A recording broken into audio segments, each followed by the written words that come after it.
All right.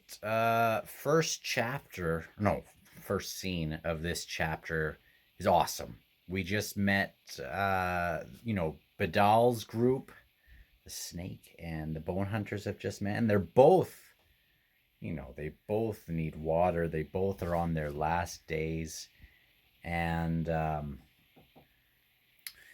Badal's interesting. Like I still don't know kind of what's up with some of that, but I love that Tavor, they have this, they don't have enough to make it to Acarius.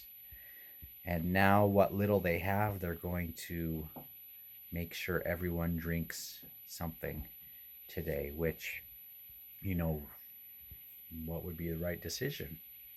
If you're all going to die, like, man, I really love, and she calls Fiddler, I think, father, and Tavor mother. Um, Even though I don't love all the bone hunters, I do like what they stand for. It's an interesting thing that, starting with that those pendants, which I think Egatan was a big part of it too, but those pendants especially, how with the lore and everything, with basically the gods are kind of emboldened by those who worship them or give credence to what they stand for or whatever. Um, but the bone hunters are different. They lean into curses rather than flee from curses. They don't. They are going to decide their own sort of fate or whatever. Which, in the sense that there are so many bad actors, that is just kind of who you need, and they're following someone who has uh, who has that sword that also represents uh, what they kind of stand for, and that's awesome. That's very cool. And now that we have this Otaro dragon out, I just have no idea how where this is going to go. So, moving on to the next scene. Thinking also this glass desert, like how did it come about? Is it the same sort of thing as the place where Talk woke up in Memories of Ice? That was kind of like obsidian, I thought. But it does have a Raraku sort of feel to it, as well as um, it has this feel that you don't just go wandering across this. Does it have another sense where you'd have to be like an unwitnessed to be able to really pull this off? Anyway, it's just I have no idea how it was created, other than it seems very much, it's Icarius is right in the middle of it, so it's got to have something to do with that. Anyway, going to move on. All right, just thinking of that first scene again. I mean, I'm further along, but Badal also speaks Malazan, which throws me for a loop. Um, but just thinking of this change that these kids are having on this crew. I mean, what a burden again to take on, even though they're so light because they're just so frail. And every once in a while they wake up and there'll be another kid just cold and lifeless beside them, and you think, I wonder what those kids would be thinking. Um, did any of them think that finally they had some adult to take care of them and they would be okay? Then they died anyway. But it's a touching sort of thing to think about, especially as someone who has kids, and that should touch anyone who has kids. But anyway, moving on to I think I'm like halfway through this chapter probably. So moving on. All right, I just had my favorite Hellion moment. This story of her as a young kid why she's scared of spiders, and she makes this story about the doll and this all these spiders coming out of the doll's head, and she was eating the spiders and da da da, and talking about her dad who might be her uncle or some guy. And she made it all up because what a stupid question. Like, why wouldn't you be scared of spiders? Now, spiders don't bother me, but I really like that. I thought that was great. Funny story from Hellion. These five unbound. That's what we called them. The Teblor ones, the Talani mask guys. Man, they're speaking of Karsa as one who hates chains, and that's true, and the king of chains has abandoned that cause, and now it's like they're speaking of a different kind of chains, ones of virtue and honor, and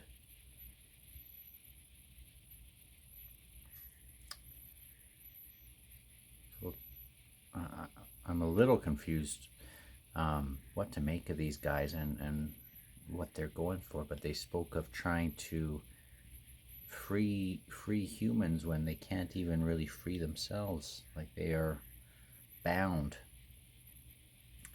And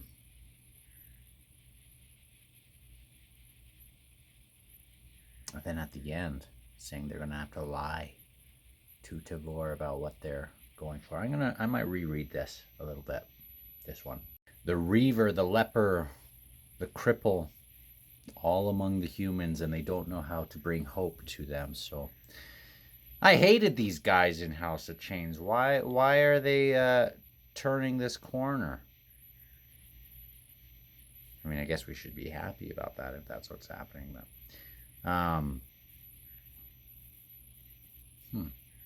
I mean, they have been a little bit lighter when we've seen them, but yeah. Anyway, keep going. All right, I'm still in the middle of this scene. The kids have gotten there by, they've traveled by Warren, or they've at least touched Warren. But the thing that was most interesting is about Tavor's Otatarl sword. She takes it out and he starts puking, and we find out it's aspected. And because the Otatarl dragon is freed, it's like now we might get to see what this sword can really do. And is she going to summon the Otatarl dragon? Like, is this where that goes? Because that'd be very cool. If she's gonna start, pointing the sword over there, and it goes and eats that thing, and points it over there, and it eats that thing. I mean, it doesn't seem as easy as that, but that'd be a cool way to. We'll see. Yeah, I've not even done that scene. So. Oh, okay. I gotta stop and process. I'm still in this scene. Otatar, everything is about exchange. They mentioned Animander Rake. He dies, and then Draconis is there, and as soon as Draconis kills the Otatarl dragon, it'll just be the end of sorcery and stuff. And Quick Ben, of course, is tied into all this, and he is still trying to rescue Byrne, which is the exact chapter. I was as soon as in Memories of Ice, I was done reading about Quick Ben and those big giant guys like holding the ceiling up that was like melting away. That's when I decided I was going to do commentary on this book, and I've never done this. But that was the moment where I thought that is freaking cool. I had just read the Crippled God part with Munug, and then later he goes and talks with what's her face. It's so cool. Now I have to process it a little bit. because like, Quick Ben and Krupp are smarter than I am, and so is Steven Erickson. So, it's cool, but I still don't totally understand where Quick Ben, um, how he has been a part of orchestrating all this and figuring all this out. But man, it's be crazy on a reread. Badal says the god that was ripped apart here sought to give the people one last gift, but they refused it, and so they killed him. Wasn't ripping apart? Wasn't the Drek followers? Wasn't that a part of the intro about them as well in the Bone Hunters? How they just would have these things once a year where the followers would. I can't remember the details, but the whole stuff of people getting ripped apart. Isn't that the queen, the elder goddess that was cursed by Calor? That was like her curse to be torn apart, but she wasn't going to. She was going to live in a way that she wasn't going to be paranoid about it. That maybe that's too big of a tangent, going a totally different direction. But yeah, the people would tear their gods apart if they didn't like what was being said. They could just kill their god or tear them apart and go to a new one. This happened to this one.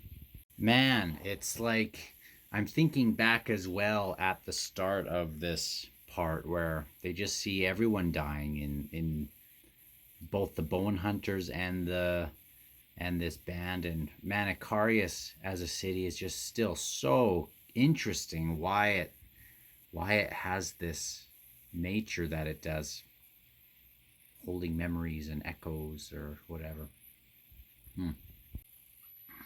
All right, I just finished. That was a heavy chapter. And they go and tell Tavor that she has to walk one more day so that they can open a portal or whatever they said. I can't, I'm such an idiot that I just forget so quick.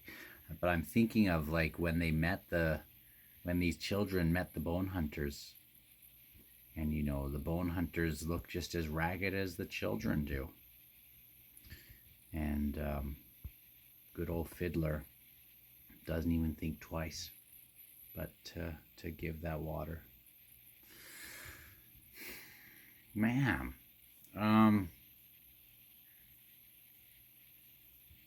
yeah, heavy scene. Hard to see a lot of these characters in the state that they are in.